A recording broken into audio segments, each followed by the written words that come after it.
तुमच्या या straight forward नेचरसाठीच मी तुम्हाला हायर केलं होतं. ते काय, एका फेमस सेलिब्रिटीच्या अवतीभावती वावरणारी व्यक्ती सुद्धा अशीच स्ट्रेट फॉरवर्ड, ट्रस्टवर्दी असावी लागते, तरच क्राऊड कंट्रोल करता येतं.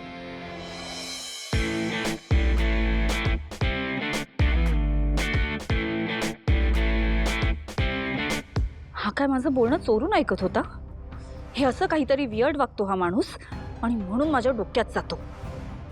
मॅम, तुम्हाला मी तुमचं वर्क लिस्ट सांगतो.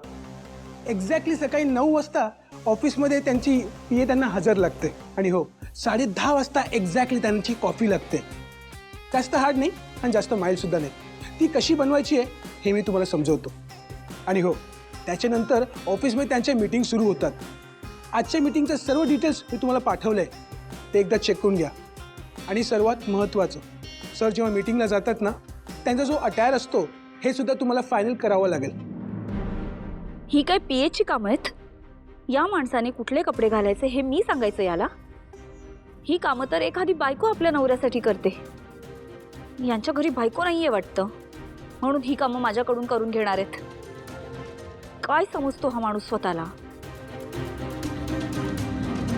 आणि आता तासाभरात ना सरांचे मीटिंग आहेत. सरांचं टाईम टेबल चेक करून ना त्यांना काय हवं आहे काय नको आहे ना हे बघा. आणि हो, आता सरांची कॉफीची वेळ झाली आहे आणि थोडासाही उशीर झाला ना सरांना चालत नाही, हे लक्षात ठेवा. एक काम करा, तुम्ही पहिले कॉफी घेऊन या आणि मीटिंगचं नंतर बघा, ठीक आहे? आणि काही लागलं तर मी आहेच.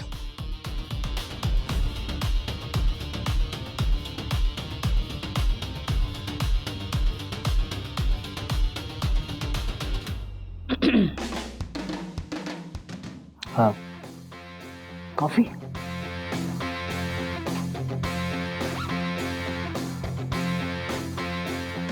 तर या माणसाला कॉफी सुद्धा करून द्यायची आहे मी.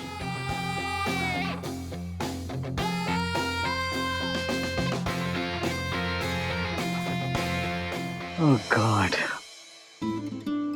आज किती दिवसांनंतर मला जानूच्या हातची कॉफी प्यायला मिळेल. तिच्या हातच्या कॉफीची मी किती वाट बघितली आहे. Yes, finally. I am so happy. Harish, ये. बरं झालं वेळेतच आलास. सगळी तयारी झाली आहे माझी. ये बस. आई अहो, कशा आहात तुम्ही? म्हणजे काय चाललंय? बऱ्या आहात ना? आणि एवढं तातडीने का बोलवून घेतलं?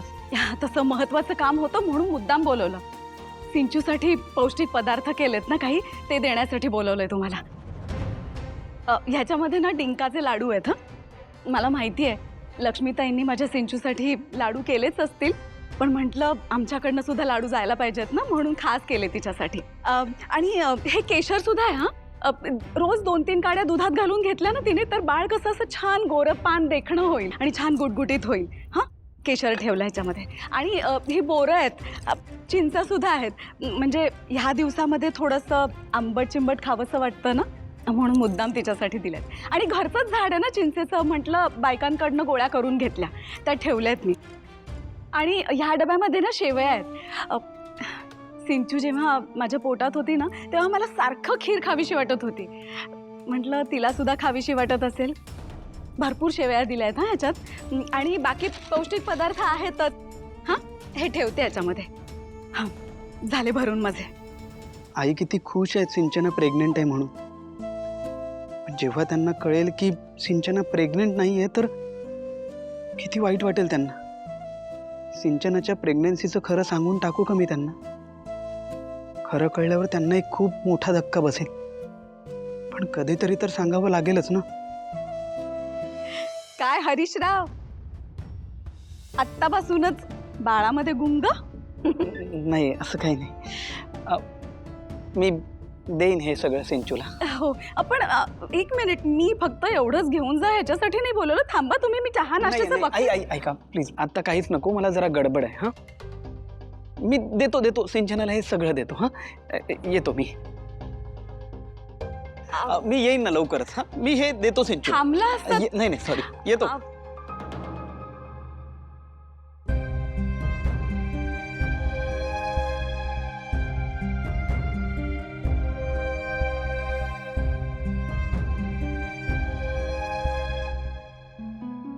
सिंचनाच्या आईने किती उत्साहाने केलंय हे सगळं.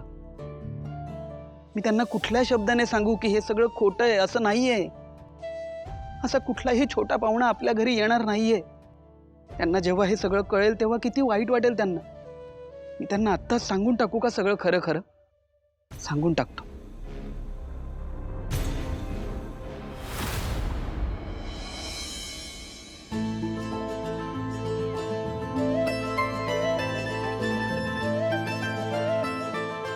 सिद्धिराज, आज ना मला माझाच हेवा वाटतोय.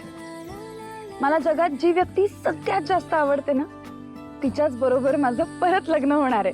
हा ना, खरं सांगू तर मी जास्त लकी आहे. म्हणजे बघ ना, तुझ्यासारखी मुलगी माझ्या प्रेमात पडली आहे. म्हणजे असं काहीच नाही आहे माझ्यात.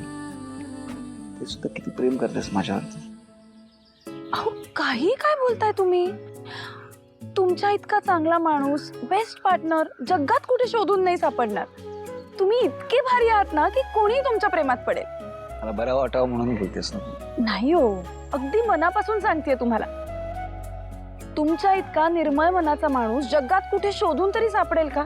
तुम्ही खरंच खूप भारी आहात. तुम्ही माझ्या आयुष्यात आलात ना, माझं भाग्यच आहे. माझं पण. आणि म्हणूनच मी ठरवलंय की आपल्या या लग्नात आपलं सगळ्या विधी आणि सगळी हाऊस मौज करणार आहोत. आपल्या लग्नात आपण ज्या ज्या गोष्टी करू शकलो नव्हतं ना, त्या सगळ्या करायच्या त्या. म्हणजे नेमकं काय काय करणार आहात तुम्ही? सगळं जे एखाद्या लग्नात होतं. आपलं जेव्हा खरं लग्न झालं होतं तेव्हा तू मनापासून सहभागी नव्हतीस त्यात. पण यावेळी तसं नाहीये. म्हणजे नाहीये ना तसं. म्हणजे अजून शंका वाटते तुम्हाला? तसं नाही, पण एकदा विचारलेलं बरं ना. मागच्या वेळी असं वाटत होतं की तू हे लग्न जबरदस्तीने करतेस किंवा तुझ्या मनाविरुद्ध करतेस, आणि असं खरंही होतं. आणि त्यामुळे उगाच मला अपराधी असल्यासारखं वाटत होतं अगं. पण यावेळी असं काही नाहीये. म्हणजे बघ ना, म्हणजे जान्हवीमुळे यावेळी आपल्या लग्नात संगीत, हळद, मेहंदी सगळं होणार आहे अगं. आणि हा, यावेळी मेहंदीत जेव्हा माझं नाव काढशील ते लपव बरं का. मी मागच्या वेळेला सुद्धा नाव लपवलं होतं. काय कुठे लपवलं होतंस? उघड उघड काढलं होतंस. पण यावेळी तू नाव लपवायचंस, जेणेकरून लग्नाच्या पहिल्या रात्री ते रात्रभर शोधत बस. हो का? अजून काय काय डिमांड्स आहेत तुमच्या? बाकीच्या डिमांड्स आहेत ना, मी लग्नानंतरच सांगणार. बाहेर होत आपण, उगाच काहीतरी बोलू नका.